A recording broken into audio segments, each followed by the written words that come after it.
Telangana moment లో భాగంగా ఆది హిందూ ఉద్యమం ఎవరు నిర్వహించారో తెలుసుకుందాం. ఆది హిందూ ఉద్యమం ఎవరు నిర్వహించారు, ఎప్పుడు నిర్వహించారు, ఎక్కడ నిర్వహించారు అని అంటే స్వాతంత్రానికి పూర్వమే నిజాం పరిపాలనా కాలంలో స్వాతంత్రానికి పూర్వమే నిజాం ఉన్నప్పుడు మాదిరి భాగ్యరెడ్డి వర్మ గారు ఆది హిందూ ఉద్యమాన్ని నిర్వహించడం జరిగింది. మరి ఎందుకోసం నిర్వహించారు అని అంటే అంటరానితనం నిర్మూలన లక్ష్యంగా మాదిరి భాగ్యరెడ్డి వర్మ గారు కృషి చేయడం జరిగింది. దేని లక్ష్యంగా?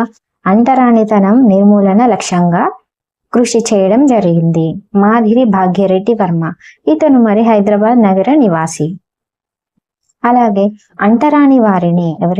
అంటరాని వారిని దేశానికి మూలవాసులుగా గుర్తించి వీరికి ఆది హిందువులుగా నామకరణం చేయడం జరిగింది.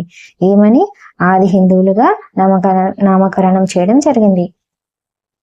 అలాగే మాదిరి భాగ్యరెడ్డి వర్మ జగన్ మిత్ర మండలి అనే స్వచ్ఛంద సంస్థను ఏర్పాటు చేయడం జరిగింది. ఏ సంస్థ? జగన్ మిత్ర మండలి అనే స్వచ్ఛంద సంస్థను ఏర్పాటు చేయడం జరిగింది. ఎప్పుడు? 1906లో స్వచ్ఛంద సంస్థను ఏర్పాటు చేయడం జరిగింది.